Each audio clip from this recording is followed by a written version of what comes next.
Thank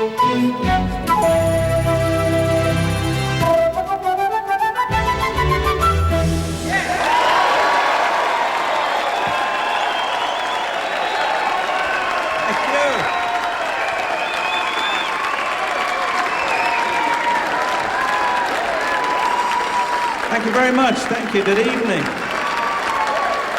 Nice to see you in the dark here. There we go. Fantastic. Well now, thanks for coming along to the show. It's going to be a little different tonight, a little more intimate, a little more personable. And we have, as our first guests on the stage, two real characters from radio. From WLAV, it's Tony Gates, and WRKR, we have Mike McKelly. Come along. See ya. Yeah, rubbing elbows. There we go. Let's rub those elbows. That's it. It's a pleasure. Oh, it's a pleasure. Yes, thanks for having us. That's wonderful. One of the things I want to say is we are broadcasting this on WLAV absolutely live, real time as it happens. So you're part of the live audience. On the other hand, on WRKR, they're just going to do the weather and traffic for the next 2 hours. So you can step out in the lobby and get the signal, and you can enjoy the traffic and the weather. Traffic is light tonight. One of the things that I particularly am impressed with is that we just met the musicians, and you will meet them in a moment, is that this is pretty much unrehearsed. We're doing this as we go, off the cuff, which is pretty much the way I do my morning show. I know you're much more organized. Oh, much more organized. Yeah, but Ian, it's really interesting to see the fact that instead of having the band do the same thing over and over, that every town is different, and this is only the second stop of the tour, so we're in for a real treat. Yes. Let me just explain to you the rubbing elbows idea actually came from a little injury that I had a few years back when I was jumping off the stage at soundcheck time and twisted my wrist kind of badly. And after all these years, I still have those middle-aged twinges and pains, and aggravated enormously by shaking hands with people, which I had to do a lot. So I invented an alternative means of bonding, which is to rub elbows with people. And so it's kind of a pun on that idea of rubbing elbows, and to be close to people, sitting in a bar, having a chat, it's cozy. I like it. You don't have to put your beer down. You don't have Exactly. to put your beer. Works for me. And you don't have to worry about the guy you just met who's just come from the men's room either. Yeah, there you go. That always surprised me. Somebody's coming around to the men's room. Hey, Tone, how you doing? I'm doing fine. Thank you. Rubbing Elbows with Ian Anderson. This is an exciting evening. And thank you for this. We talked last week on the Rocker Morning Show, and I think more musicians should do this, but no one will do it as well as you. I think isn't this great? We get to sit and chat. This is wonderful. With any luck, though, of course, Ozzy Osbourne might decide to do this, and boy, are you going to have some bleeping to do when he does it. If we can understand anything that he's saying, Ian. Yeah. You'd only understand the four-letter words. They would ring out loud and clear, but we won't do that tonight. Tony's going to go and introduce the guys in the band. Check 1, 2. Yes, here we go. Thank you very much. I am Mobile. We are going to introduce the band. I'm looking for Kit Morgan on guitar. Is that you? Hi, Kit. How you doing? Oh, I get to shake your hand. I don't get to rub your elbows. Kit Morgan, ladies and gentlemen. Hello, Kalamazoo. Hello, everybody. Now, one of the interesting things is we're going to have a musical interlude with a local guest, and you guys actually had to learn a song today as studio musicians. Is that kind of fun? Yeah, it's great fun. Well, it puts you on the spot. Yeah, so these guys are going to be back, and a local musician will bring that person out. Where are you from? I'm from Bristol in England. Okay, excellent. Now, England, Scots, you guys all, share the same kind of lot in common, soccer, women? We have a few things in common. We're from the same island, but the Scottish people aren't, I noticed they iced the beer, though, so a little difference there, eh? Yeah. Okay, and also we're going to say hi to James Duncan on drums and percussion. That's over here. How you doing tonight, James? I'm fine, thank you. Excellent. Let me walk around here real quick and say hi. Now, James Duncan, where are you from? London, England. London, England. Now, you're a young kind of guy. You grew up listening to Jethro Tull records? Kind of forced on me. That's okay. Everybody's younger than me. London, England. Is this, you played Milwaukee the first night. This is the second night. You had a day off. Have you done this before? Have you toured the States? Yeah. I was lucky enough to come here last year and travel around California, which is nice. Yeah, California's the next state over. Not very far. We go there all the time. We call it, the coast. All right, ladies and gentlemen, that's James Duncan on drums and percussion. Let's say hi to Luke Daniels. Luke, over here at my right.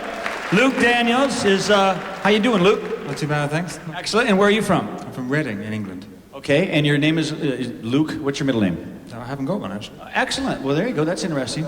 Although I did want it to be Paddington when I was young. Luke Paddington. I like that. Now you play button and piano accordions, piano and Irish whistle. Could you give us a demonstration? Where's an Irish whistle? I want to hear what an Irish whistle sounds like so we'll know that that's you, okay? Yeah, excellent. Excellent. Well, that's okay. That's all right. It's early. It's early. And thank you very much. And David Goodyear, stand up at electric basses. Oh, I don't want to knock a guitar over here real quick. David, is it Goodyear? Am I saying that correct? That's right, Goodyear. Excellent. Now, they were kind of giving you a little razzing you about the fact that you're clean shaven. Did you sport a beard before tonight? We had a day off yesterday. Ah. So it kind of grew a bit. I see. Okay. Now, you play stand up and electric basses and a glockenspiel. What is a glockenspiel? It's a xylophone. We call it a xylophone, a glockenspiel, and then also the Irish whistle. Now, where are you from? I'm from Bristol, as is Kit, which is about 100 miles west of London. 100 miles west of London. Are you enjoying the tours thus far? The beautiful colors? This is my first time in America. I arrived on Monday, and it's absolutely brilliant. There you go, ladies and gentlemen. That is the band tonight. Okay, I'm going to do a song which is one from the Living in the Past album way back in 1971.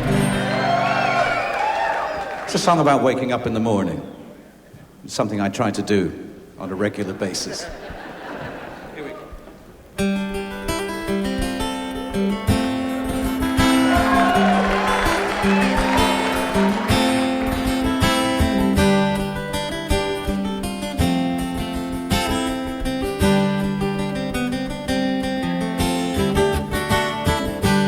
When you're falling awake and you take stock of the new day,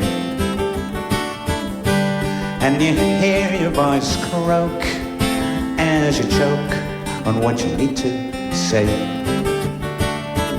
Well, don't you fret, don't you fear, I will give you good cheer. Life's a long song, life's a long song, life's a long song, yeah. If you wait, then your plate I will fill. As the verses unfold and your soul suffers the long day, and the 12 o'clock clock spans the round, you struggle on your way. Well, don't you sigh, don't you cry, paper dust from your eye. Life's a long song, life's a long song, life's a long song, yeah. We will meet in the sweet light of dawn, as the Baker Street train spills your pain all over your new dress, and the symphony sounds underground which you wanted to rest. Well, don't you squeal as the heel grinds you under the wheels. Life's a long song,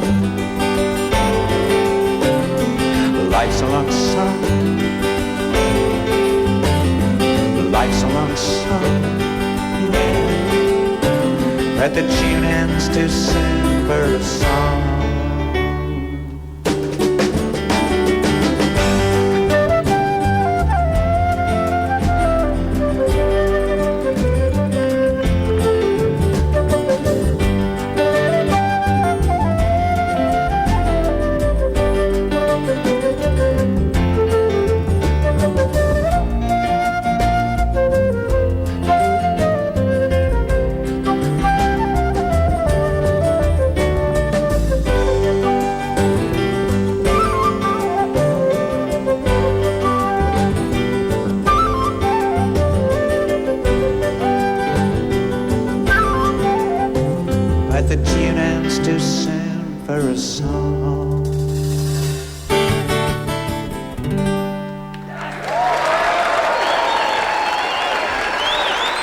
Thank you.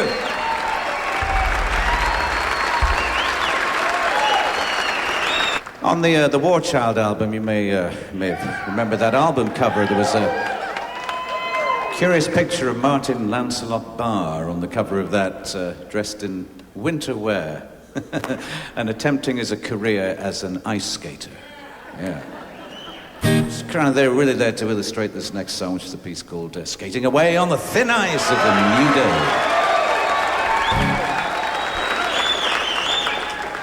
Day. Meanwhile, back in the year one, when you belonged to no one, you didn't stand a chance, son. If your pants were undone, 'cause you were bred for humanity and sold to society.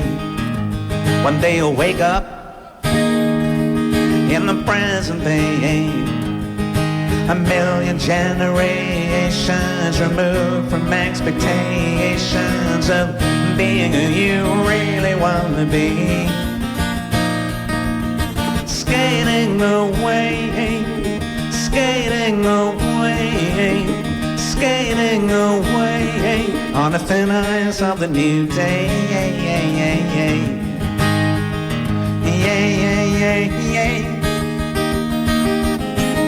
And as you push up from the shore, when you turn your head once more and make your peace with everyone, for those who choose to stay, you will live just one more day to do the things you should have done. As you cross the wilderness, spinning in your emptiness, you feel you have to break. Looking for a sign that the universal mind has written you into the passion play. Skating away, skating away, skating away on the thin ice of the new day.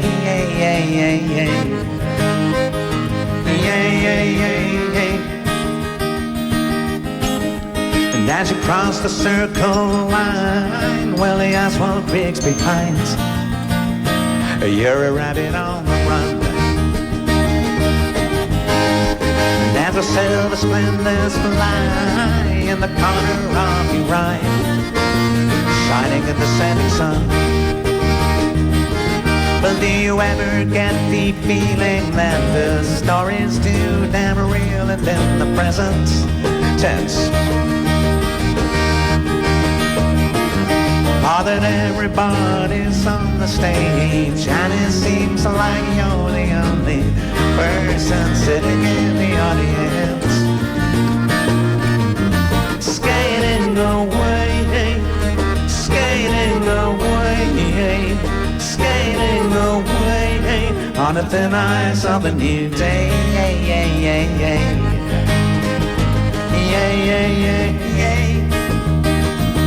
Skating away, skating away, skating away.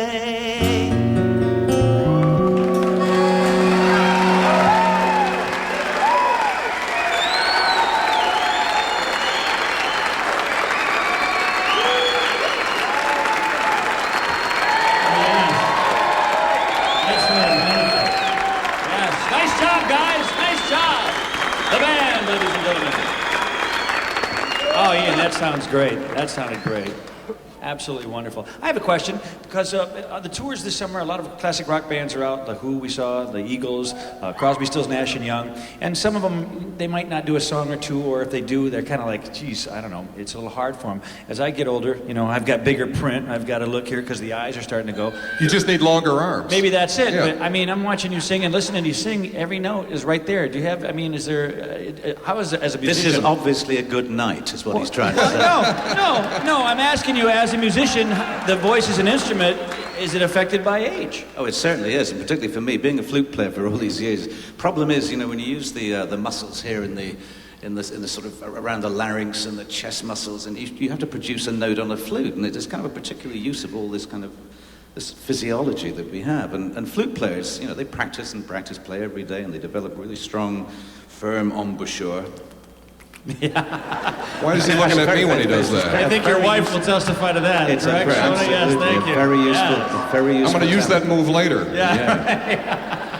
But when you sing, you know, you use the same muscles and the same kind of structure here to do a whole different set of things. And so singers, who are usually born rather than made, they, you know, they have this great talent and they develop and nurture it. But the trouble for me is having to do the two things alternately. Is just kind of asking the same group of muscles to do totally different jobs, which is why I've never been really a confident and great singer. But, you know, when I'm in the studio... Oh, come on.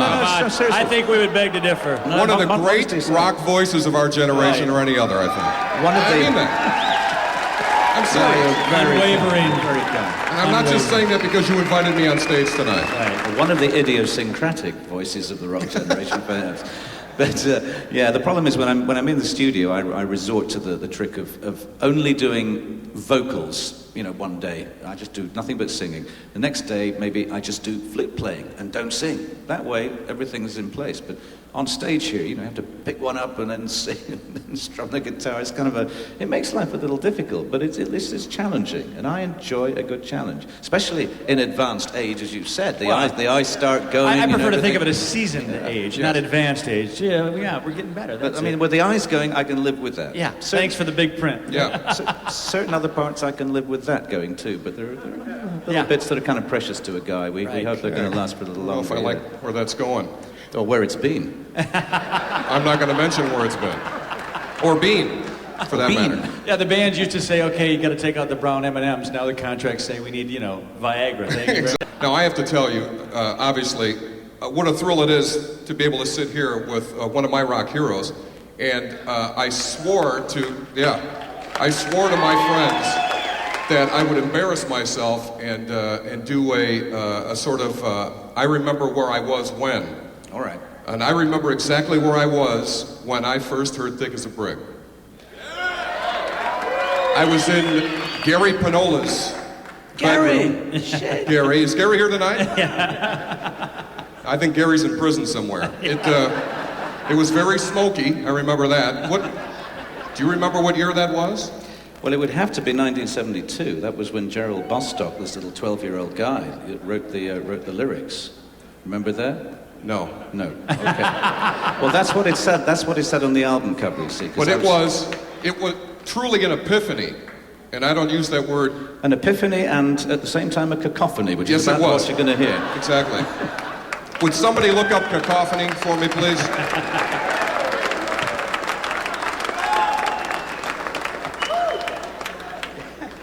Right, yeah.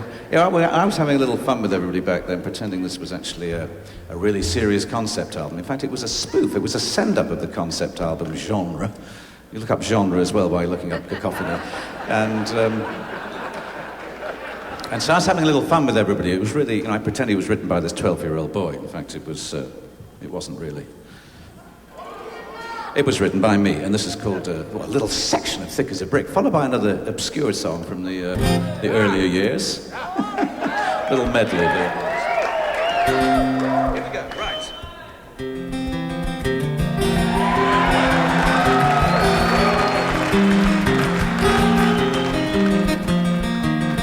Really don't mind if you sit this one out. My words but a whisper, your devastation. I may make you feel, but I can't make you think. Your sperm's in the gutter, your love's in the sink. So you ride yourselves over the fields, and you make all your animal deals, and your wise men don't know how to feels to be thick as a brick.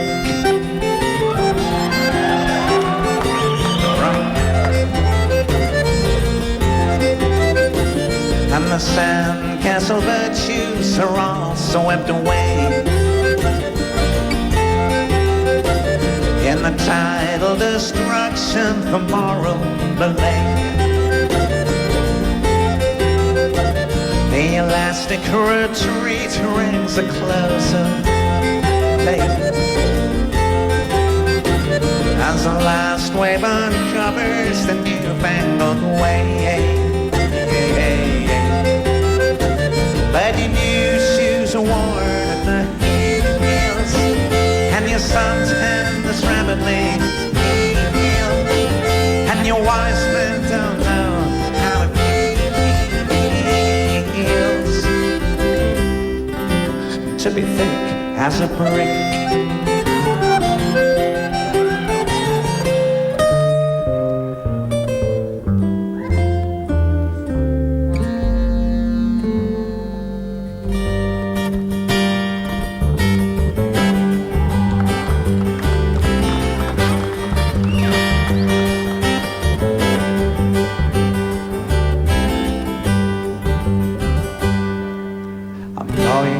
The pull from down the smoke below to taste me mum's jam sardines and see our empty flow. The candy floss salesman watches ladies in the scent down for a freaky weekend in the hope that they'll be meeting Mr. Universe. The iron tower smiles down upon the silver sea, and along the golden mile they'll be swigging mugs of tea. The politicians there have come to take the air while posing for the daily press. They'll look around and blame the mess on Edward Bear. There'll be buckets, spades, and bingo goggles, muzzles, rainy days, seaweed and sandcastles, icy waves, deck chairs, rubber dinghies, always braces dangling down, a suntan stranded starfish in a daze.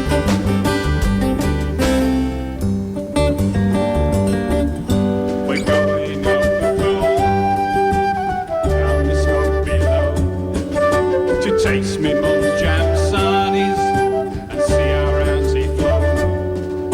The candy floss salesman watches the ladies in the center down for a freaky weekend in the hope that they'll be meeting Mr. Universe. There'll be buckets, spades, and bingo goggles, mussels, rainy days, a seaweed and sandcastles, icy waves, jet chairs, rubber dinghies, always braces dangling down, sand and stranded starfish in a daze.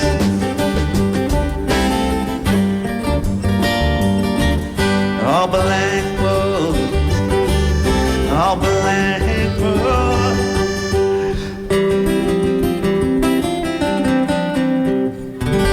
Good old Blackpool.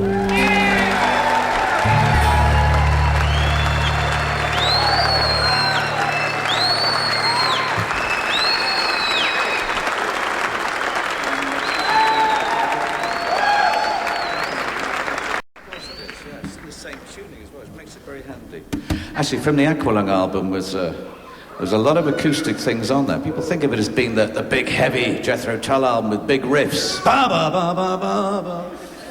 Bum bum bum bum bum bum. But in fact, there are actually all these acoustic pieces in there, and it was the first time I got brave enough to sit in the studio in front of a microphone and do the kind of really acoustic things. Usually when the other guys in the band were off having dinner or something else. So it was kind of an amusing time. There's a piece about a visit up to see my father in the town in the last song up in Blackpool, where I used to live briefly. It was a bit of an awful place to live, and he was dying at the time, and I used to go and visit him, and it's a song about that.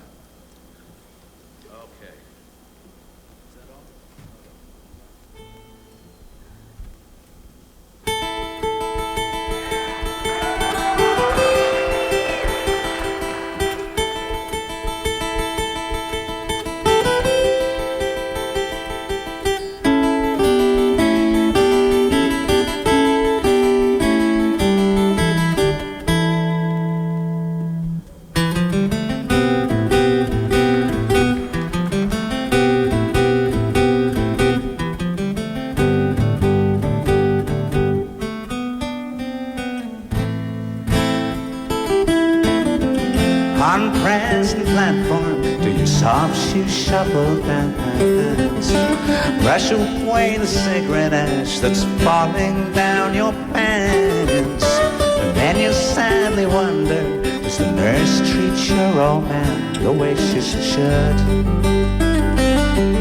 She made you tea, asked for your autograph. What a laugh.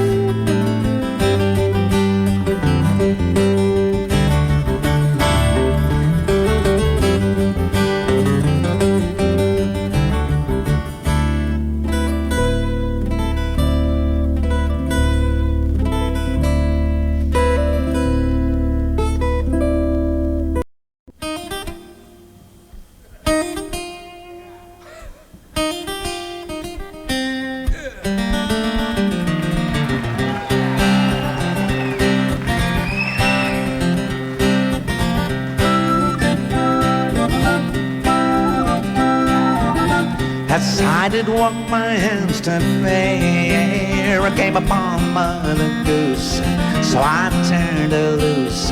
She was screaming,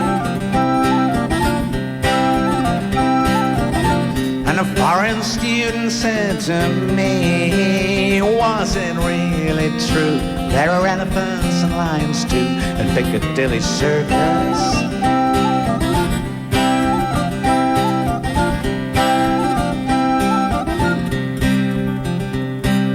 Walked down by the bathing pond to try and catch some sun. Must have been 100 schoolgirls sobbing in the handkerchiefs as one. I don't believe they knew I was a schoolboy.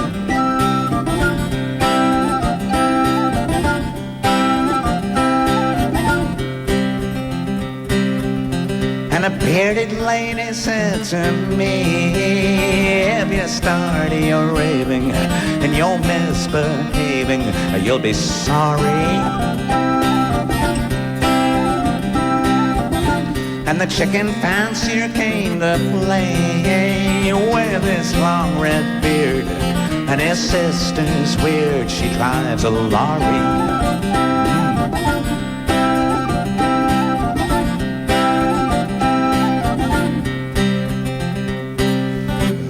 Down by the Buddy Green, I bumped them in their holes.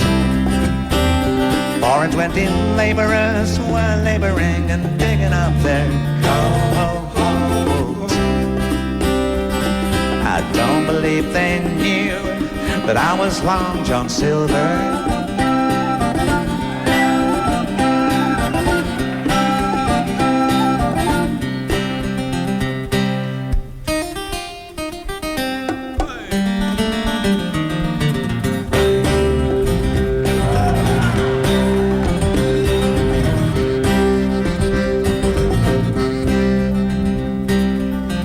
Saw Johnny Scarecrow make his rounds in his jet black Mac, which he won't give back, stole it from a snowman.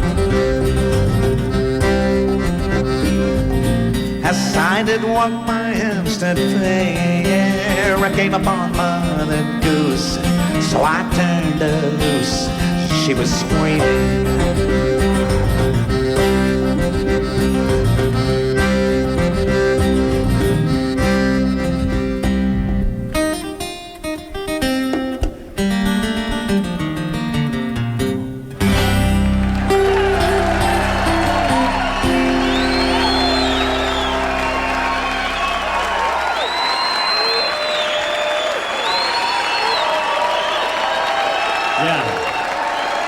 Mother Goose. Very nice, very nice. Mother Goose. For those of you that are listening to the radio or working or wherever, our friends in Grand Rapids, that's Ian playing most of those guitars. Kit's backing him with a guitar, who's picking up a stand. This is one of the things I like about live broadcasts and, and spontaneous chats. His music fell off, his stand fell off.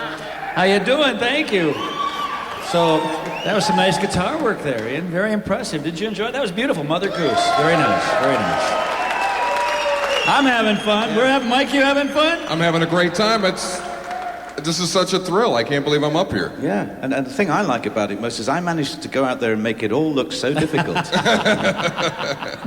Yes, you Well, do. it's time to have a guest or two Yes. from the audience. Let's start off with somebody here. We've got Absolutely. First of all, I should mention we have a musical guest later this evening, a fellow called Donnie Brown, who's a great local musician, which is what we try and do every night, is to invite somebody from the local community who's a singer-songwriter perhaps up here, and for a little while we get to be their backing group, and they get a moment of glory or sheer torture or whatever it is. I think it's going to be glory.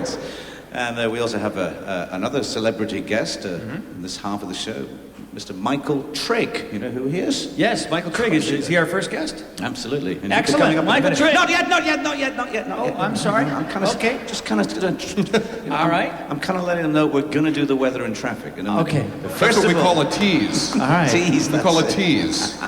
Coming up in just a few But what moments. we Is that what have that's for- called? Thank you. What we do have right now is a member of our audience who's, I guess, one of the radio stations you ran a competition for winners, somebody who could come Yep. up here and say hi. Uh-huh. So first of all, Absolutely. we've got a Joe Heisler. Yes. Heisler, Joe, are you in the audience? You want to come and sit on here? Right up There's here. Joe. Joe, you, good to Joe. see you.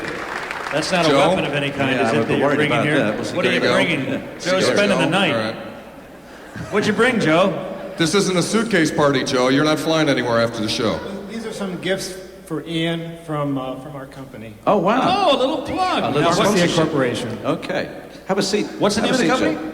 Pharmacia, well, it is until December. You brought him drugs? Wow. Is that what you get him? You're a sharing kind of guy, aren't you, Ian? Joe.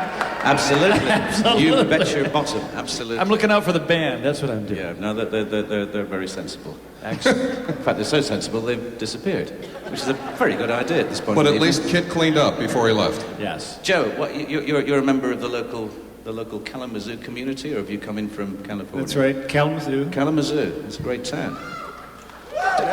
One thing you can straighten me out in this. Later on in the evening, I hope if we have time, I have some little instruments called kazoos. Oh, excellent. And just straighten this out, because when I went on the website for kazoos, I got this reference also about Kalamazoo. Is that a kind of nickname Sure. for this time? That's where we are. That explains everything. That I can play. I can play the kazoo. And I bet you're pretty damn hot on the CD as well. Well, thank you very much. Did you ever hear the Press song? that button, it's not that easy. Ian, have you ever heard the song, I've Got a Gal in Kalamazoo, a real pipperoo? A pipperoo. That's a song. Now, what would a pipperoo actually do? A gal in need the Kalamazoo dictionary can again. show you, Ian, I'm telling you. Yeah. I got a gal in Joe, Kalamazoo. have you got an interesting topic, a question or anything Yes, really kind burning? of a two-part clinical question Okay. for you, Mr. Anderson.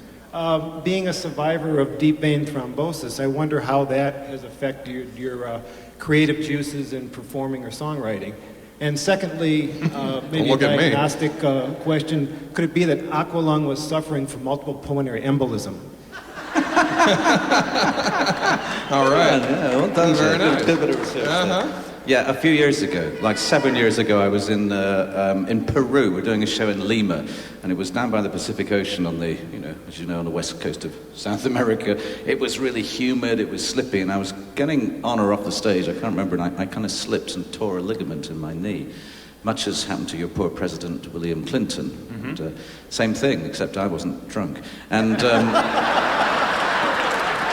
no, I didn't say that. No. Or chasing a skirt. Or under the desk. But Billy was a hell of a guy. He was a hell of a guy. He knew how to party. He knew how to have fun. Yes, he did. And he knew what to have fun with. Yes. He left his mark. He left his mark. Yes, he did. I believe they call it residue. DNA. Now, you guys told me we weren't supposed to talk dirty because this was on the radio. It's not. We're all adults here. The kids should be in bed by now. It's a school night. So anyway, I slipped you're on in stage, Lima. wrecked my ligaments, and then, of course, being a trooper that I am, I carried on doing the tour for the next 4 weeks, with the legs strapped up in plaster on airplanes and off airplanes, and got a pretty horrible blood clot in my leg from ankle to groin. Could you show that for us? Could you? Oh, my goodness. Damn it. Okay, guess not. It's radio. That's a good point. That's a very good point. This is a kind of a dangerous condition called deep vein thrombosis, and can lead to a pulmonary embolism when a bit of the clot breaks off and goes to your lungs, and you have about a minute to live after that. So it's a potentially dangerous thing. Anybody who suffers from recent injury, perhaps a football player or a skier, is actually, even as a young person, is more at risk as a result of having an injury and maybe having their legs strapped up for a while. It's you don't want to jump on that long haul flight to Thailand looking for this stuff. You don't want to do that without seeing your local medical practitioner first and having a shot of something to keep the blood thinned. And a nice Aqualung reference there, Joe. Yeah. You spent some time on that, didn't you, huh, buddy? Yeah. Mike's looking for some writers, I think, for his show. Yes, I am. Leg hurting bad, spitting up pieces of your broken luck. I mean, it's diagnostic. Certainly is. So anyway, the answer to the second half of the question was actually just no. Aqualung, if he had any kind of an ailment, it was just that sort of, that kind of a chesty thing from living out in the rough, living in a cardboard box. And, so I always feel a little guilty about having written that song, or co-written it with my first wife, who reminded me a few months ago that, hey, I wrote the lyrics to that. Okay. And I'm sure you paid one way or the other. Yeah. No, she picks up a royalty check 2 times a year, and it's a reasonable... It's like having a lung removed. It is. Sort of. Sort of, yeah. So I got a very nasty letter from the Aqualung Corporation of North America, because an aqualung isn't just a generic term for some underwater breathing apparatus, it's the actual name of the corporation who did make that stuff. And recently I read the newspaper, just before I got on the plane to come here, to hear this great new band in England that everybody's talking about in the press, who are actually called Aqualung. That's the name of this new group, who are riding the British chart. Perhaps. Maybe so, except they're probably too young to remember. That's right. I know. But I guess they'll be getting a nasty letter from what's the old is new again. Is it? Ian. Right. Absolutely. Confusing that sounds, I guess it could be right. Good questions, Joe. Good to see you. If you want to stick around while we attempt something else, if I can see what it is. This is a scary one I have to do now, because it involves picking up a mandolin, which is the instrument which is never in tune. Thanks for this, by the way. Good question, Joe. Joe Heisler, everybody.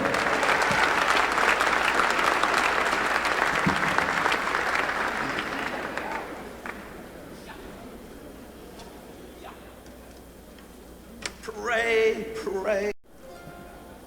Wow, it's a good night. It's a lucky night. Welcome to Kalamazoo. This is a piece which is politically very incorrect, and I should apologize if it offends anybody, but it was written a long time ago, before we would have had to have used different terms to describe this song. And these days, of course, I would have to be politically correct. If I was could squeeze all the words in, I would sing, I don't want to be clinically obese, would be the word, yeah? Probably. Fat man to you and me. Here it comes.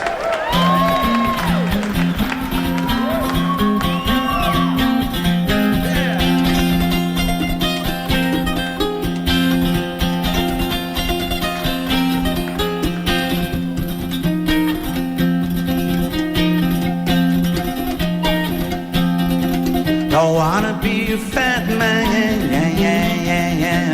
People would think that I was just good fun. Would rather be a thin man, yeah. I am so glad to go on being one. Too much to carry around with you.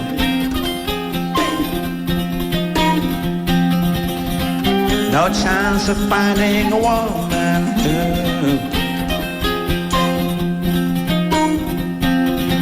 will love you in the morning and all the night time too.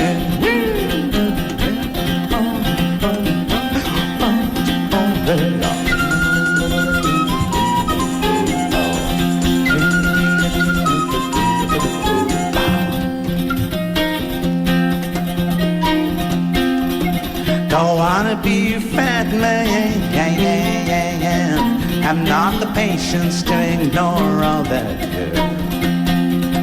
Hate to admit to myself, yeah. I thought my problems came from being fat. Won't waste my time feeling sorry for him.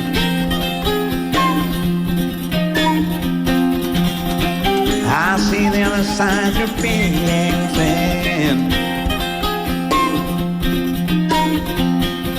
Roll a snow down a mountain and I'm sure the fat man will win.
People would think that I was just good fun. When I'd rather be a thin man. I'm not the place just to ignore all that.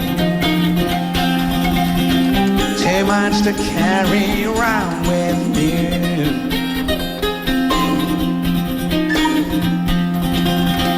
No chance of finding a woman who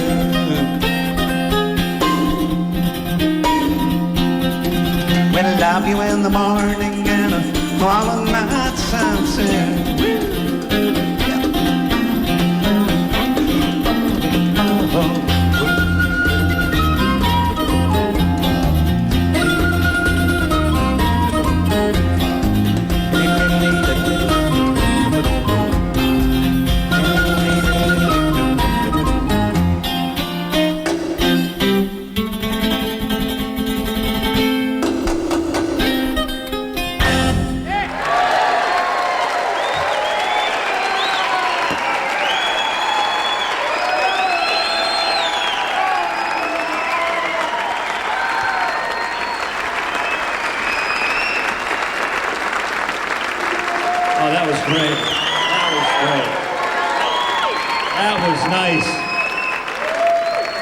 Rubbing Elbows with Ian Anderson and the gang. I'm Tony Gates. We're broadcasting at 97 LAV. We've got Mike here from WRKR. Wasn't that nice, Mike? That was absolutely fantastic. I have to ask, what was it like when you were first starting out and so many different kinds of rock and roll and genres were happening around you?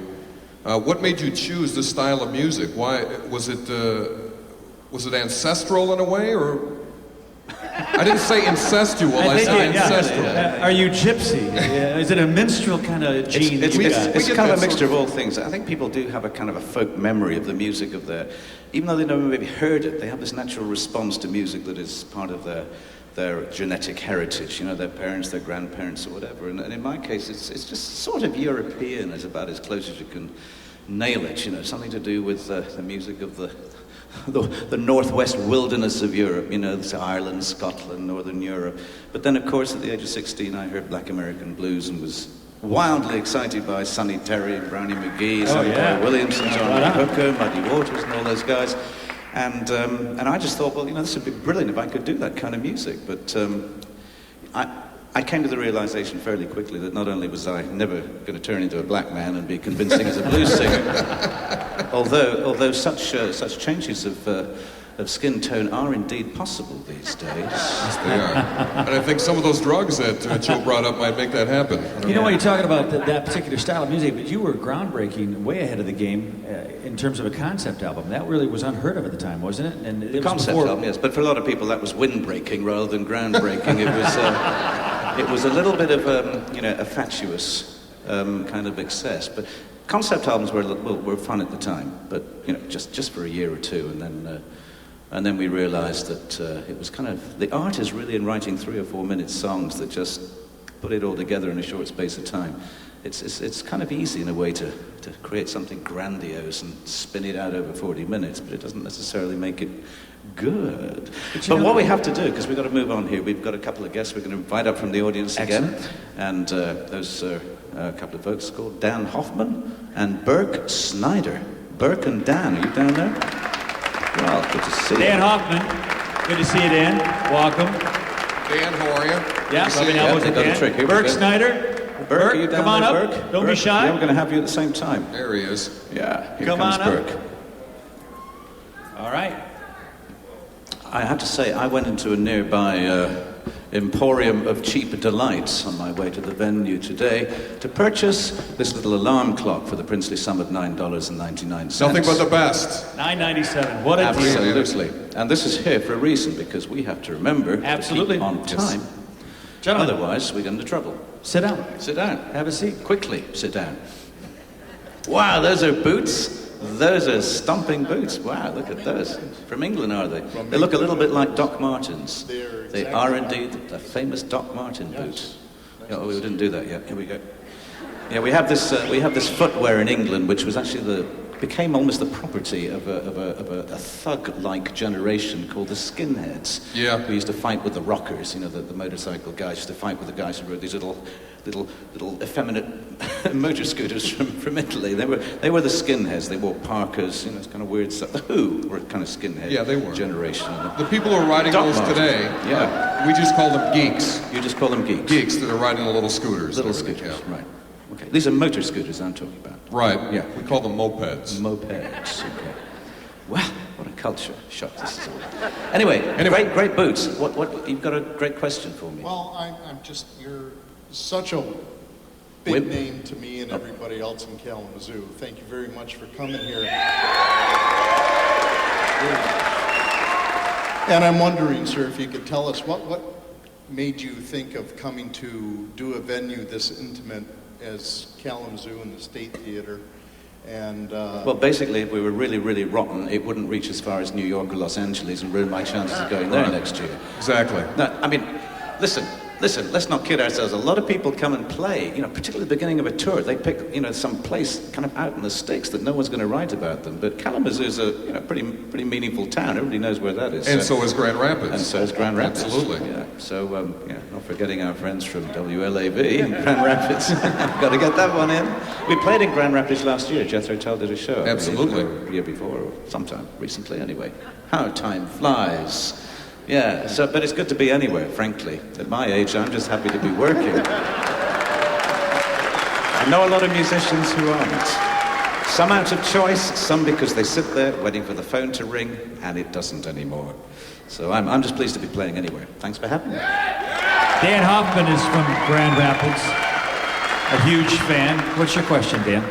Ian, I'm hoping you recall this incident. This happened back in the summer 2001, a little year ago.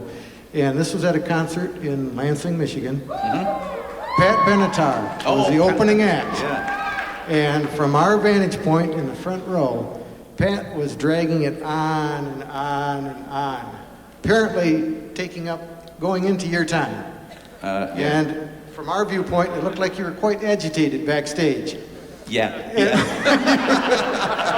Understandably so. Well, it was, this is sort of a kind of an unwritten rule. When you're on with other acts, when it's a festival or whatever, it's just not nice to overrun your time, especially when there's a curfew at the end, and whatever poor band or artist has to go on last has to leave half of their set out. So it's kind of an unwritten rule. You just don't do that stuff, And if you're playing every night, you should know how long your songs last, and you should have a little clock like mine to tell you time to get up. There you go. I'm going to send Pat Benatar a clock tomorrow. Well, it wasn't actually Pat. It was her husband, I believe, who's the Neil guitar player. He kind of Giraldo. decided we're going to do an extra encore You thing. should have hit her with your best shot. Yeah. Although that's not politically correct either. I'm sorry. I'm sorry. Thank you. Hello. You got another Hell is for Children crack? Yeah, I got or? something. I know. Love is a Okay. battlefield. That's here. right. Yeah, but Pat, she's a great singer and someone I've, for many years we were on the same record label and, but yeah, I got a little testy. I didn't get angry with them. I got angry with their stage manager at the stage. Neil is a little Napoleonic, though. Was he? Yeah. Yeah. A little Napoleonic. Little guy, short guy. Somewhat redundant. Yes. Well, if I'd known he was a short guy, I would have beat the. No, I wouldn't have. I'm guessing you probably had to rework your set to shorten it up? Oh yeah, we had to take a couple of songs out for sure. Yeah. And we actually have to do that if we run too long. So thank you very much for your questions, and we don't want him to drop any songs, so we're going to kind of move on. But Dan, thank you very much, and you too, Bert, tink you very much. And I believe that we're going to play another song, if we're not mistaken. Dan and Bert. Here we are. I have a friend who's a flute player in Italy, a chap who's a classical musician, Pavarotti's favourite flute player, in fact. His name is Andrea Griminelli, and I was playing with him just a couple of weeks ago at a symphony orchestra in the north of Italy, and Andrea just split up with his girlfriend many years and was kind of upset. And to cheer him up, I decided to write a song, a piece of music at the last minute, which we quickly orchestrated and played for Andrea to kind of just cheer him up out of this terrible depression he was in, splitting up with his girlfriend. And so I wrote this piece, which is an extremely sad and depressing bit of music called Griminelli's Lament. Actually, it sent him into a suicidal spiral. But the good news was, the girl happened to be in the audience, and she heard me, introducing this and explaining about it, and she came running back to Andrea, open arms. They were all forgiven. Brilliant. And Andrea said, "Get the hell out of here."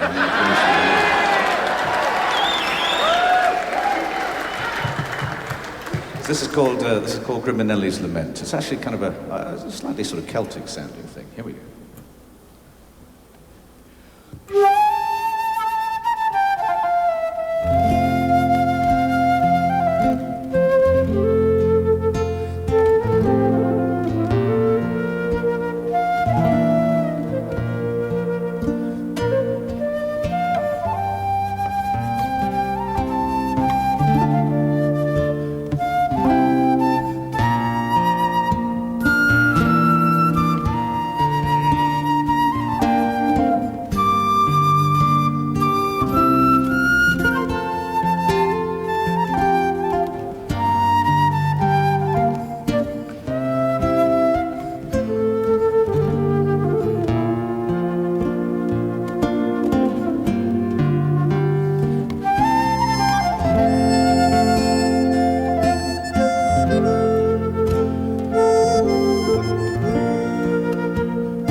Thanks very much.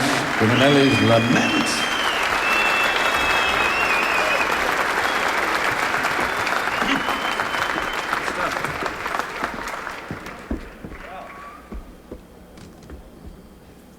I don't think that was that depressing. Wasn't depressing? No. Not at all. What did you guys think?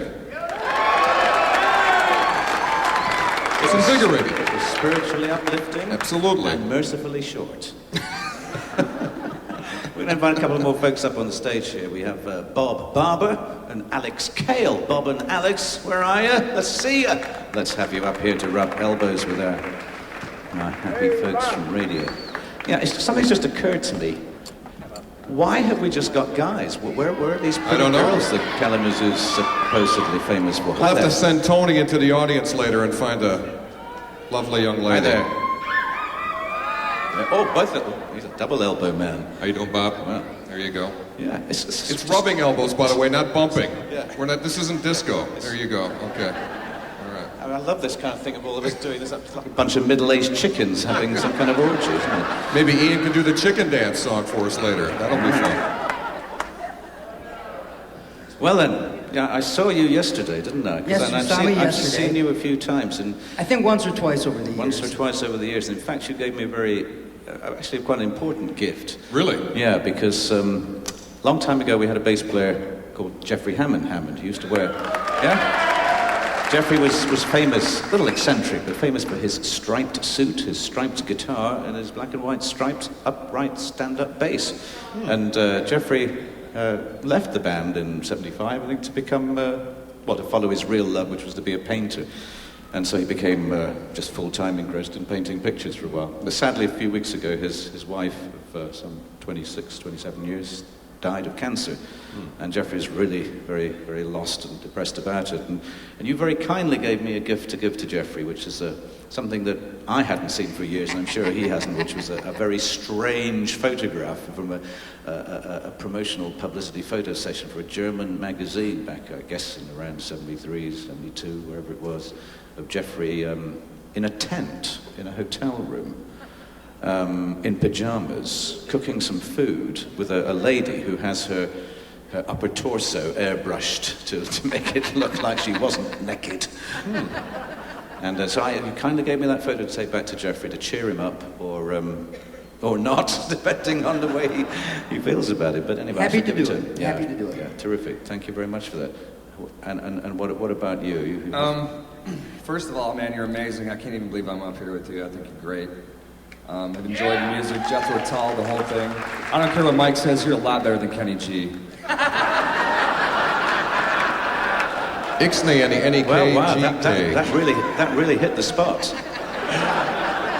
But you sound like a really smart guy when you talk, man. You use words that even Mike doesn't use and stuff, and that's cool. I'm interested in what you like to read, maybe your favorite author or something like that. Yeah, well, I've never read English literature or read English or any other kind of poetry. I'm not really into classical literature so much as good modern fiction and non-fiction. And probably one of my favorite authors is a fellow called John Le Carre, or David Cornwell is his real name, and he's very, a very prodigious writer who's written many of a novel, particularly in the spy genre. But if you ever get a chance to read his one book that has nothing whatsoever to do with spies, a book he wrote in the mid-70s called The Naive and Sentimental Lover.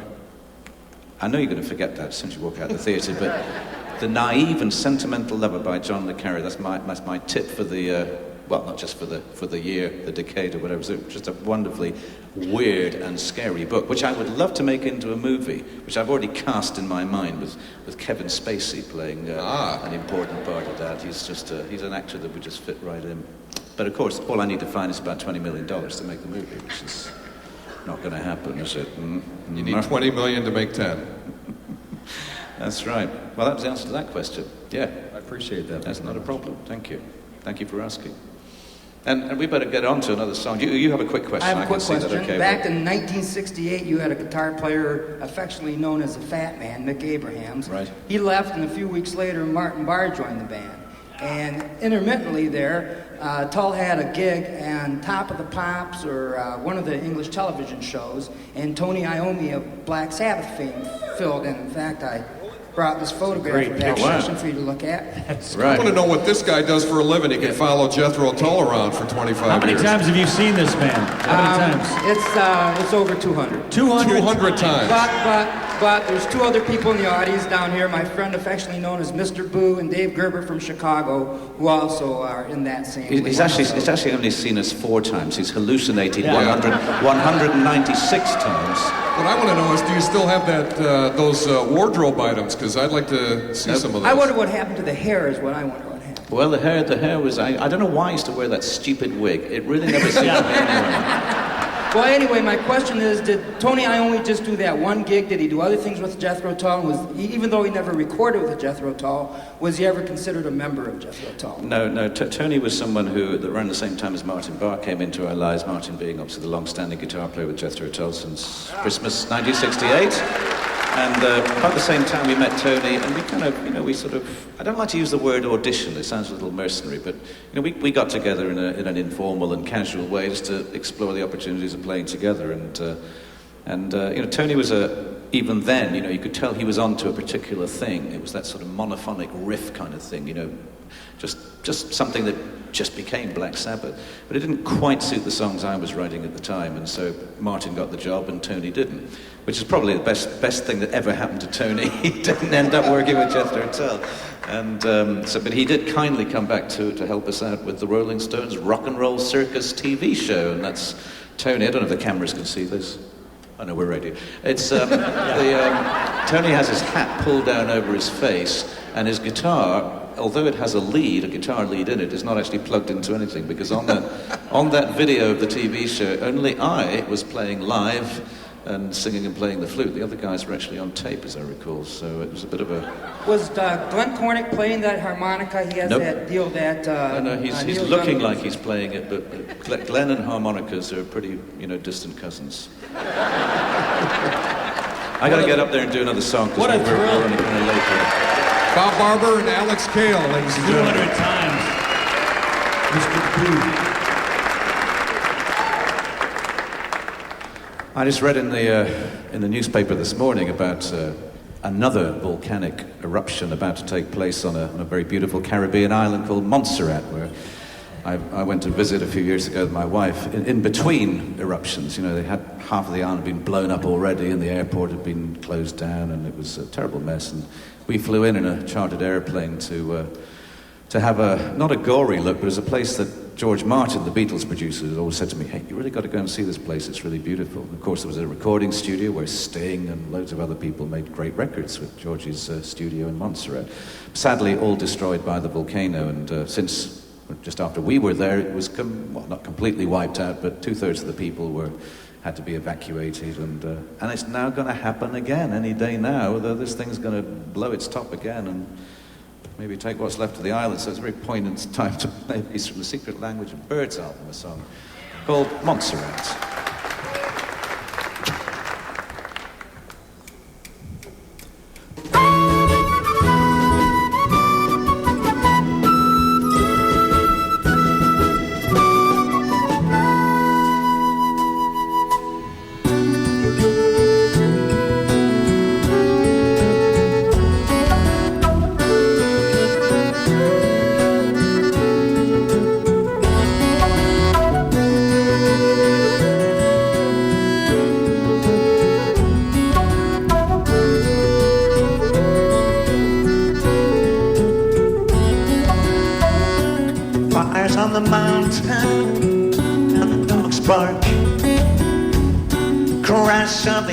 Swelling, crickets in the dark. The temperature is rising, the village gets no sleep.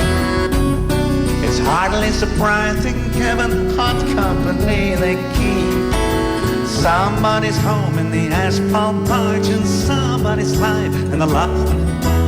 Breaking news from the hotel viewpoint, sinking Felix, take another beer down. Hey, Jimmy, what you doing here? Looking up at the Covered so far and yet so near. Flying in with a chopper, lieutenant of the crown. Tell the boys from the CNN the good cops have come to town. Angry Island, no one's listening. Shamrock Villa, green to gray. Down in the swamp, iguanas glistening. Toast tomorrow, if not today.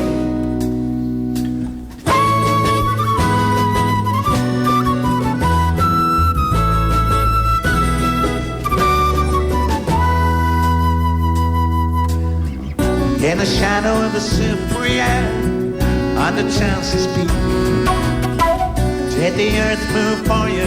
Honey, we'll come back next week. Queen of country forsake you, now that is that. See the governor is leaving in a Sunday hat. Angry Island, no one's listening. Shamrock Villa, green to gray.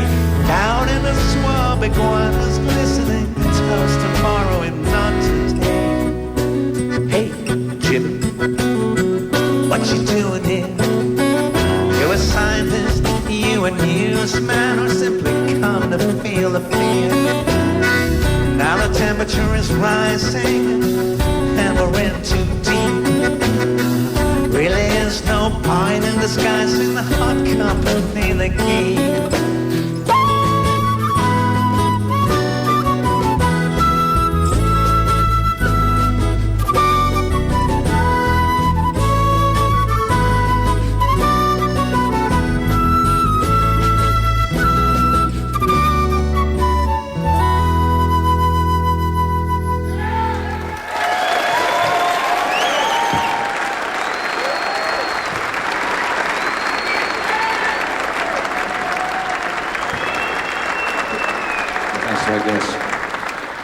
Well, we're going to bring up our celebrity guest who's nothing to do with music, as far as I know, although he may well play an instrument, he may well be someone who even likes music. Well, that was one of the things I liked about this whole concept. It was instead of just, okay, it's great to see somebody that's been such a fan and seen you over 200 times, but we also invited somebody from another walk of life, and this gentleman is a coach of the Grand Rapids Rampage World Champion Arena football team in Grand Rapids, Michigan, and his name is Michael Trigg. Michael, would you come up, please? Michael Trigg. Oh, come on, Kalamazoo, give it up for our football team. Rampage. You bet. Come on over here. Michael, yeah, rub elbows. There you go. There you go. Fantastic. Good to see you.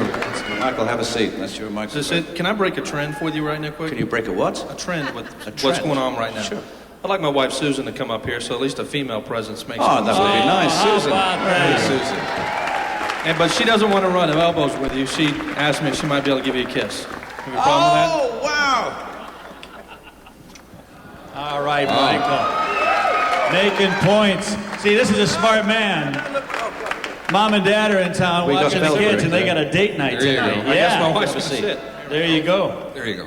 Michael, I have to confess that, over in England, as you probably know, we don't have too much of American football. We have this weird game called soccer, which is...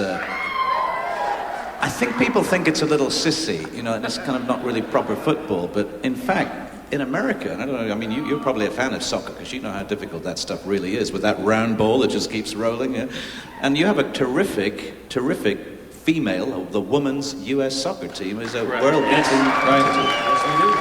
And they've done well. I've had a rare opportunity. Football has, blessed my life and given me an opportunity to go to a lot of places, and I've actually played arena football in the Dockland Arena. Mm-hmm. Outside of London in 1989, I believe. Right. But and been able to travel through Europe, you become a fan of true football with the F-U-C-B-O-L. And the highlights and the ability that they have to do that. And one of the things I wanted to ask you, in my line of work, one of the hardest things we have is procuring talent and going about doing that. And I've always been interested musically. How do you, as a leader of an organization in your band, come around new talent? Can you give us just a brief idea of when you have pieces of your band leave, or if you have a new concept on what you're going to do musically, how you go out and find that talent to surround yourself with? Well, truth of the matter is, the guys who are on stage now actually came out of the Yellow Pages. I mean, well, that's not quite true, but it's nearly true. We have a union, just as you do for other labour unions, and the musicians' union in the UK Okay, staunch Labour union supporters there. It's a Labour town. Yeah. Hey, everybody needs a job. Absolutely. Once you got it, you ain't giving it up for anybody. Okay. And we have the Musicians' Union that supposedly protects the interests of musicians, and they do print an annual yearbook. So you can, if you're listed, if you're a musician and you're in the union, you're listed right throughout the UK. And so I was looking for some local musicians that I could, just play with on a casual, intermittent basis. And so I looked through this book, which is kind of the musician's equivalent of the Yellow Pages, and looked up bass players. Okay, well, he lives pretty close. Let's give him a call. And so, and these guys really came from that source, which was just interesting. And they were just people who lived fairly close to me, which was handy. And so kids in the neighborhood. Absolutely. Yeah. Well, not quite kids. Most of them are a little older than that, but you know what I mean. So, yeah, that's how they got found. Other than that, it's word of mouth and people that you get to meet over the years. But Don Perry, our drummer, that was actually a print ad. Again, we just put an ad in the papers in the USA. Drummer wanted. And this 7-foot-tall weird guy, Don Perry, turned up and said, "Hey, I can do it. I know thick as a brick."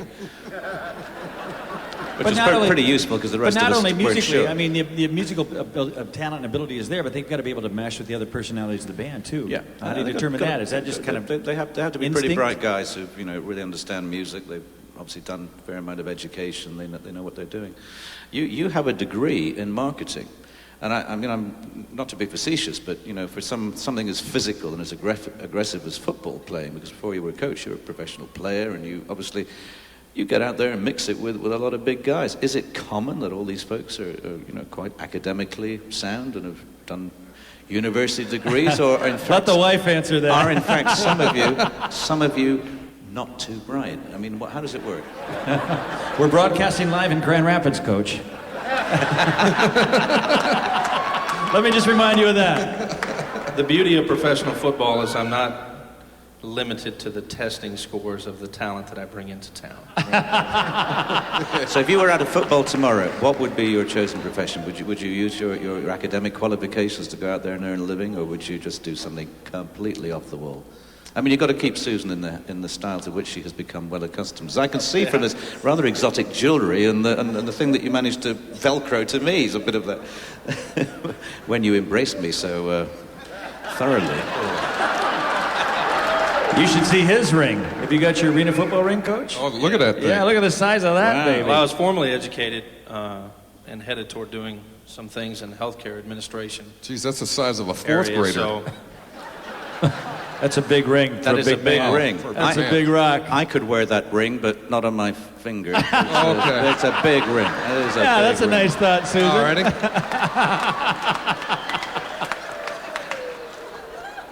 Well, I don't know how you feel about it, but I feel like a job in entertainment is a lot of fun. It's really exciting, and I hope I can stay successful enough to never have to grow up and get a real job.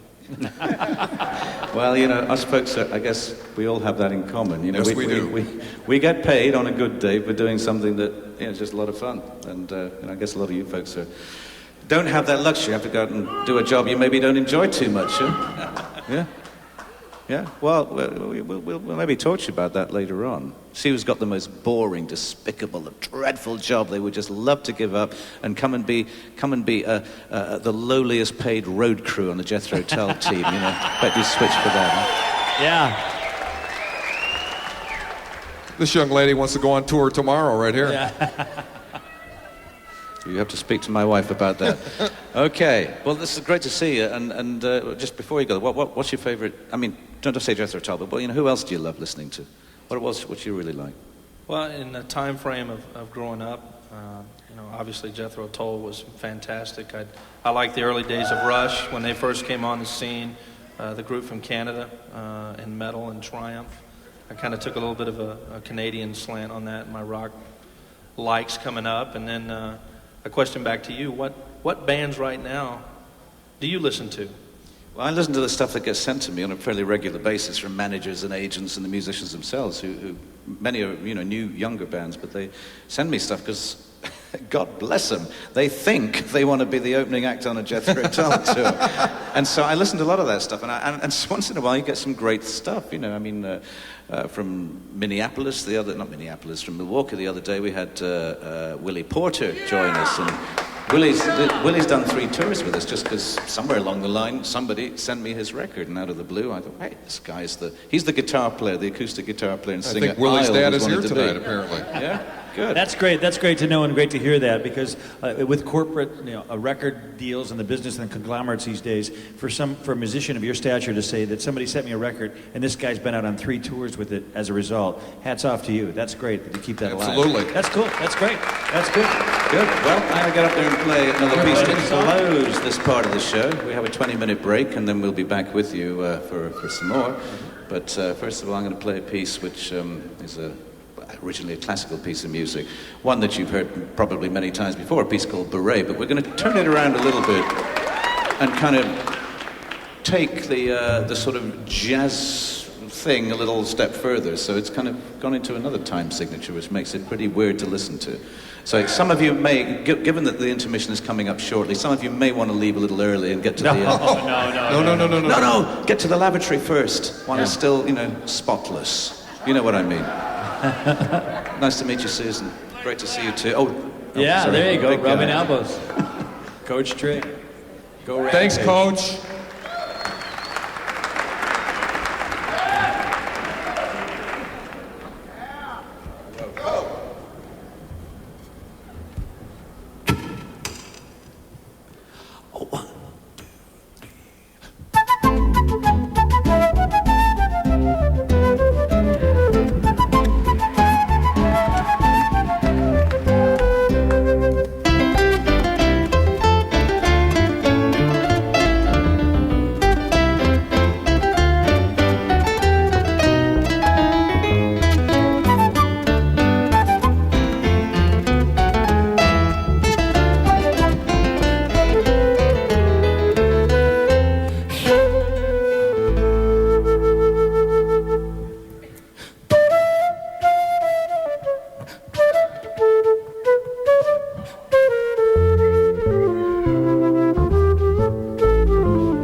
Outstanding. Outstanding. Thanks very much. We'll see you in about 20 minutes. Thank you. Thank you. We're 97 LED broadcasting live. We're going to take a 20-minute break. We'll be back with the second half. Stay tuned.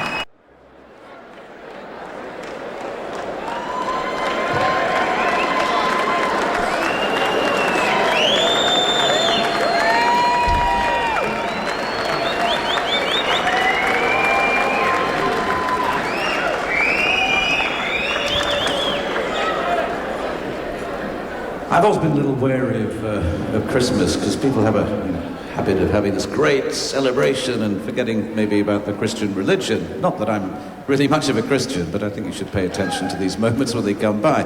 And so this is my take on Christmas with a very old piece called A Christmas Song.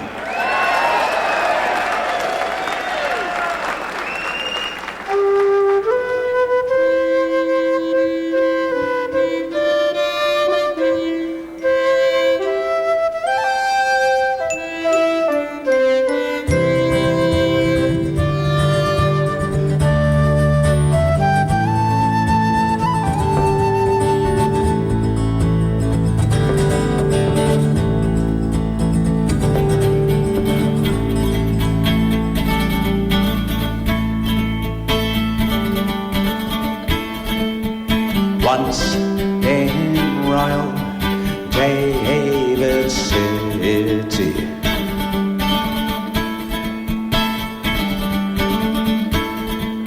stood a lonely cattle shed,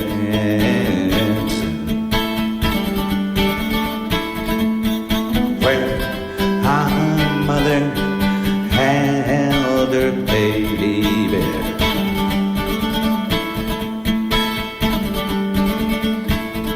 You do well to remember the things he later said.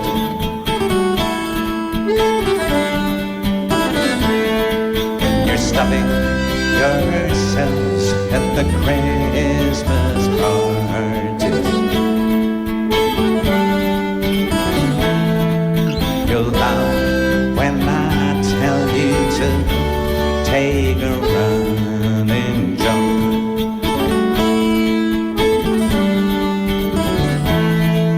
You're missing the point, I'm sure does not need making. But Christmas spirit is not what you drink.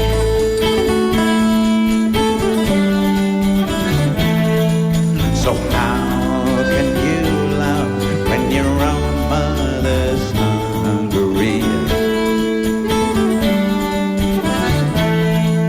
And how can you smile when the reasons for smiling are wrong? And if I've just messed up your thoughtless pleasures, remember, if you wish, this is just a Christmas song.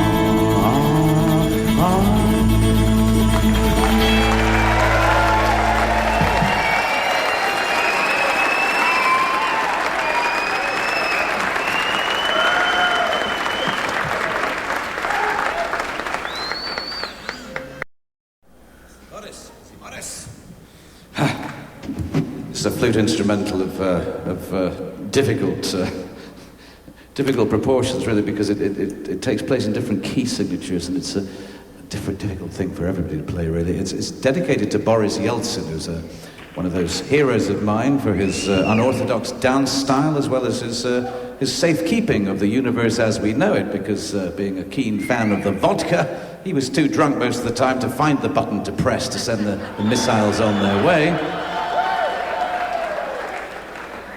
Maybe George Bush should have a bottle of vodka. Hey, no, not into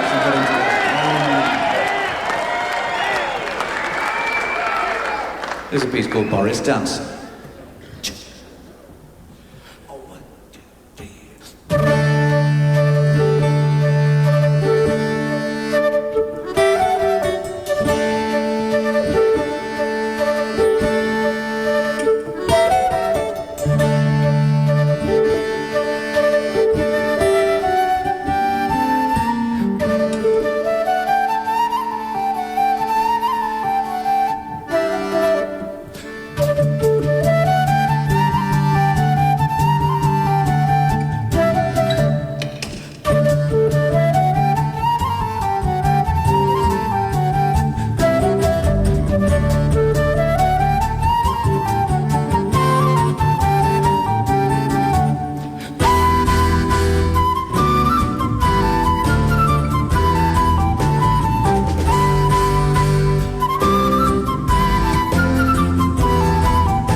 Well, we're going to invite our radio personalities back to the stage now. They're nice fellas, really. Hey. We're going to also invite onto the stage a local musician. We're going to play backing group for a while. So we should, without any further ado, I don't think we should do it all. We shouldn't do it all. It's not unless we really mean it.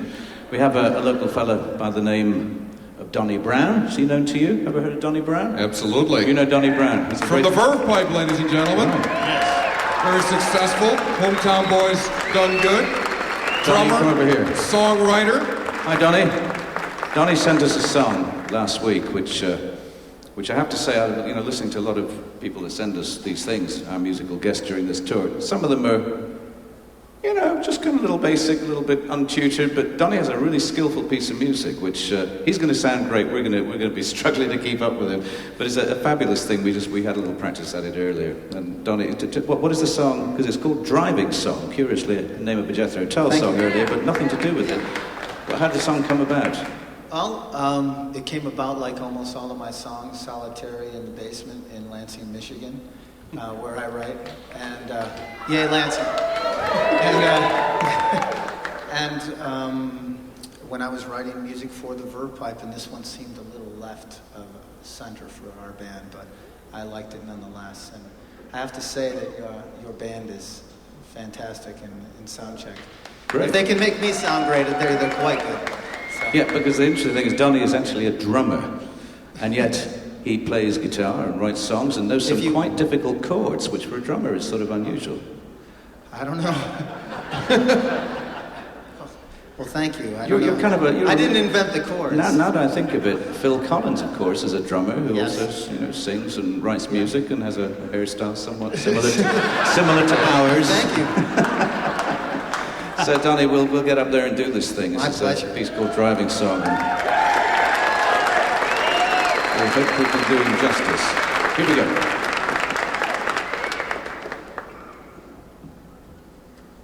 Donnie has a borrowed guitar because the one that he borrowed from somebody else in Lansing, Michigan didn't work too well, so he's borrowing Kit's guitar. And we'll see how this goes.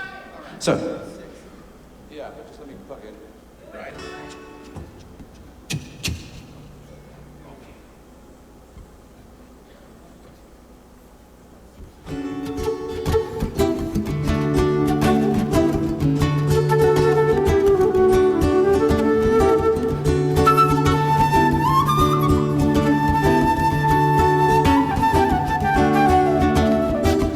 We all stumble through life's little funny race. The typical challenges we all face. The knot in the shoelace you cannot tie.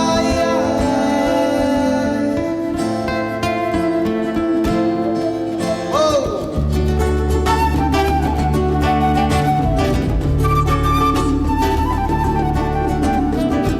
In a rush to get history underway. Remember that the world wasn't built in a day. Wherever you're going, you'll get there in time. So why don't we take to the open road? Let the highway light now heavy load. Put all our differences aside. Get behind the wheel and drive. I'll come along for the ride.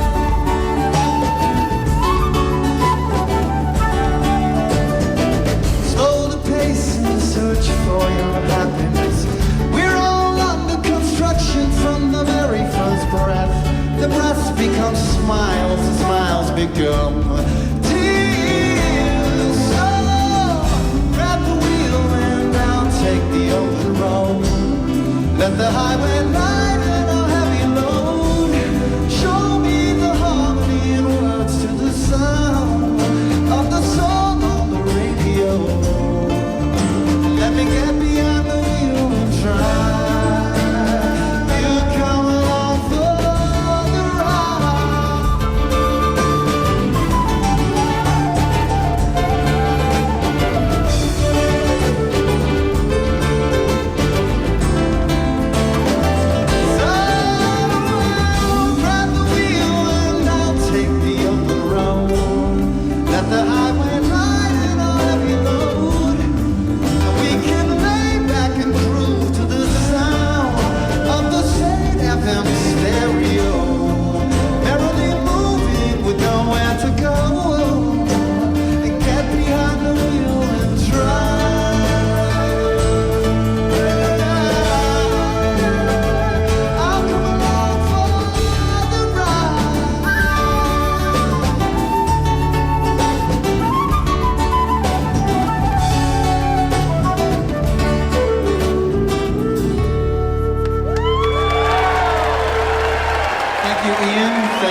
really nice song. Just, Johnny Brown.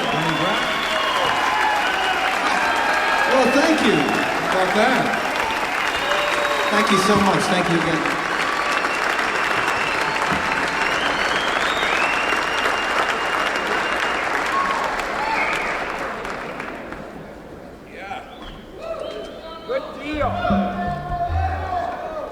There's a song here from the Secret Language of Birds album. This is a piece which is it's my balloon song, really. I'm not really a man with a head for heights, but I often marvel at these hot air balloons as they head off into the early morning light. And, with that strange kind of burner thing that set me thinking about the term circular breathing. It's a term that's also used by avant-garde flute players and other wind instrumentalists who are able to keep a continuous flow of breath going and play notes that just last forever, which is actually a completely useless thing to do. It's kind of a circus trick, I suppose, for those who like it. This is called circular breathing.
have you got, Ian?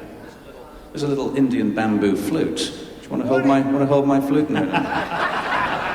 You want to hold my flute? It's actually, this thing has 6 holes for your fingers and one that you blow, and it's a sort of thing you buy for $5 or something if you were in India.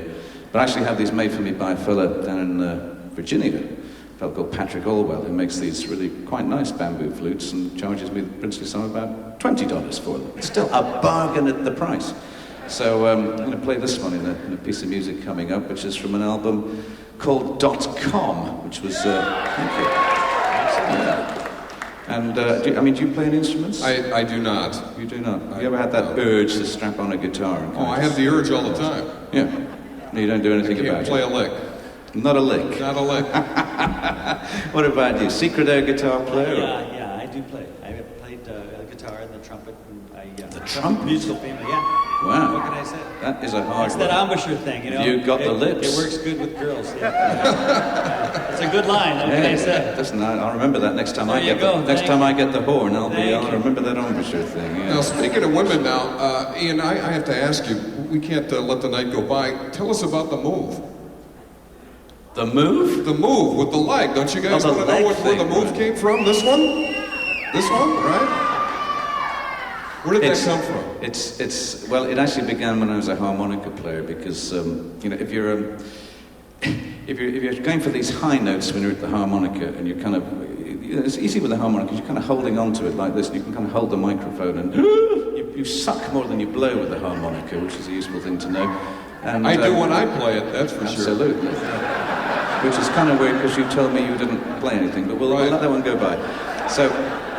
When I was first starting playing harmonica and flute, and I was back then we didn't have boxer shorts and nice kind of things you could move around in, We had these really skimpy, tight little kind of elasticated sort of thong kind of things were the fashion when I was a young man. And mine, frankly, was rather tight. And when I was going for the high notes, I was ow! The leg went up, when I went for the high notes and the harmonica. And that kind of became an image. And people said, oh, he plays the flute. And he stands on one leg, both of which were true, but not at the same time. So I read this in the papers and thought, this is my image. This is what I have to do. And so I learned to play flute standing on one leg as well. We always thought you were readjusting the codpiece that you used to wear in the minstrel pants. Yeah, that too, right? The which pants? The codpiece. In the minstrel pants. Oh, minstrel. They said menstrual pants. I thought I was some kind of. Speaking of women. Some kind of incontinence underwear for the middle-aged man going through the male menopause or something. Wow. Yes. Where do they get them from, these weird things? Here's a piece called .com.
very much.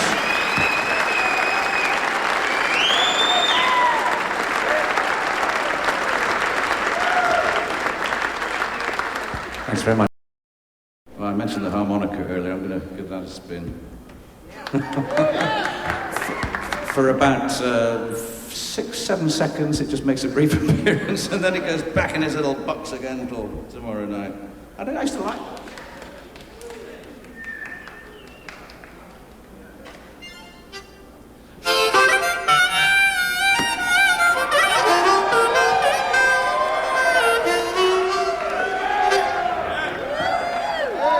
That wasn't actually part of the song, that was just me giving them time to plug in and get ready for the next one. Here's a piece of music which involves a change of battery, because of course at my age, I need that crazy tingle of 9 volts around the waistline.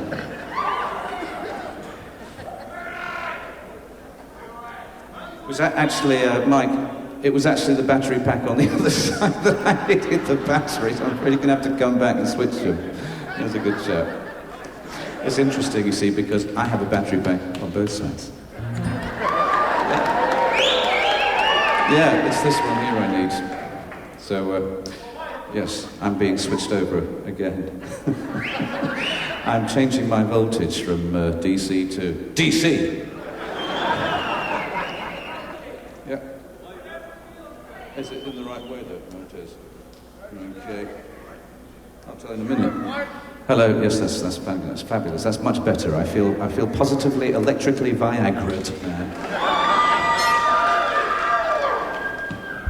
So this is a piece from very early days of Jethro Tull when I was in, I believe I was in Boston, and I was summoned by our then manager to a little discussion that involved writing a hit single. He said, "Oh, just go off to your room and write a hit single because we need something back in the UK to keep the pot boiling while we're away."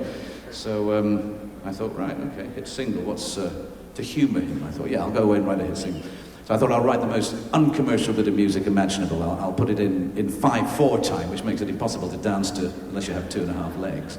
And I'll kind of make it something really about as untrendy lyrically as I could. So I called it "Living in the Past," which is. And this is a sort of an acoustic arrangement of it. It goes like this.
Thank you, thank you. I want to say a special thanks to our co-presenters here from radio. It's been really nice to see you.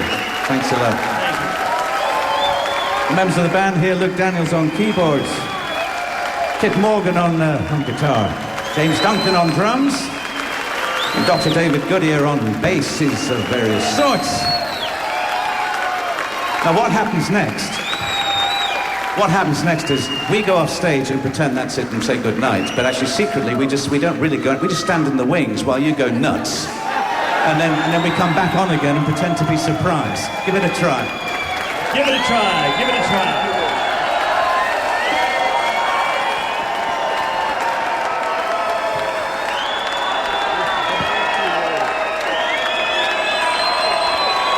Amazing. Amazing. Living in the past. Fat Man in the bathtub. Oh yeah.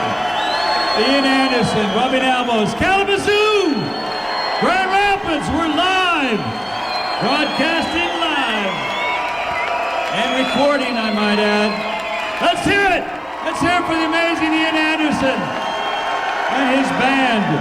Ladies and gentlemen. Hey, rubbing elbows, hey! He's got a kazoo in Kalamazoo. I certainly do. And not only that, it's going to be one of those embarrassing moments where I'm going to give 12 lucky people a kazoo and I'm going to ask you to play along. Towards the end of this piece of music. So anybody starts playing too early, you will be physically ejected from the building because it'll be the wrong place and it'll really upset. But I'll give you your cue for the kazoo towards the end of the piece. First, I'm going to let me get these kazoos away. I'll need one of those.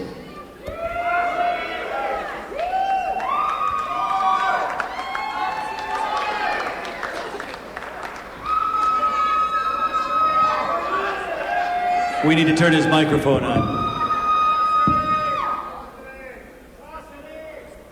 Hello. Oh, that one works fine. Okay, so here we have a bag. You know, I'm a bit of a skinflint. Where do you find kazoos? Well, the answer is you go to kazoo.com. Believe it or not. And if you're really clever and you negotiate, you can get these things so incredibly cheap. It's just unbelievable. I wouldn't pay a lot of money for a kazoo, but I'm going to step down and I'm going to give out some kazoos to some folks who just seem to be. You, sir, you have a kazoo. And you look like a kazoo man if I ever saw one. A lady here, she's a kazoo player. You come down to the front here. Come down here, because I need to see you. You want a kazoo too? Okay. Well, it's a good start. I have one for you. All right. Here come a few more. All right. Yeah, it's your dad. It's your dad. Your dad's now a kazoo player. That's fantastic. Now, I always feel sorry. I always feel sorry for that poor person who has to sit down at the front of the stage all the way through a concert looking intelligent, sensitive, and just non-physical. So I'm going to get our front of stage security guy here. He's going to get a kazoo too. There you go. First time that ever happened to you. I'll bet. Okay, we're going to do this piece, which is, kind of an old song. And towards the end of it, I want to hear that kazoo solo when I give you the cue. And I'll be down here with the radio mic to see if I can hear any of you kazoo. I'm actually a terrible kazoo player, but it kind of goes.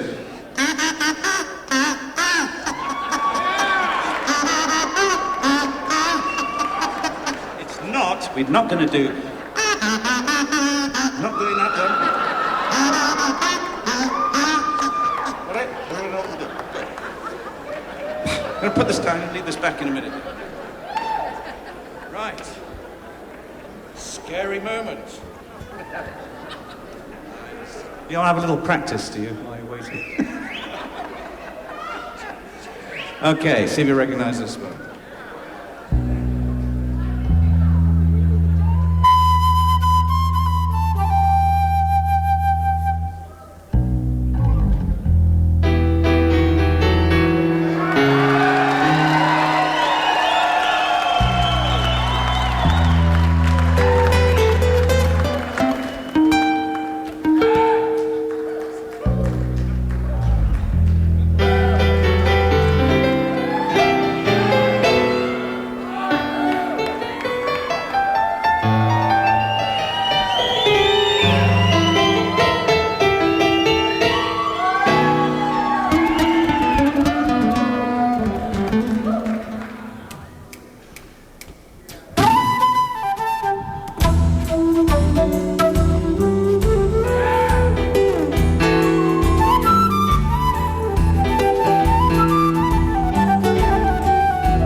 the shuffling madness of the locomotive breath runs the all-time loser headlong to his death. When he feels the piston scraping, a steam breaking on his hand.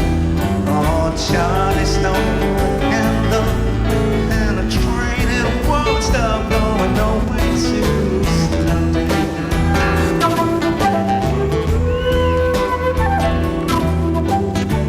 Sees his children jumping on stations one by one. His woman and his best friend made a having fun. When he's running down the corridor on his hands and knees, oh, Charlie stole a handle and a train and won't stop going nowhere. No waiting, so London.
Thanks very much. Thanks, guys. Back into the band. Good night. Hope to see you in Kalamazoo soon. Maybe next year with Jeff Hotel. Thanks a lot. Good night to you. Good night.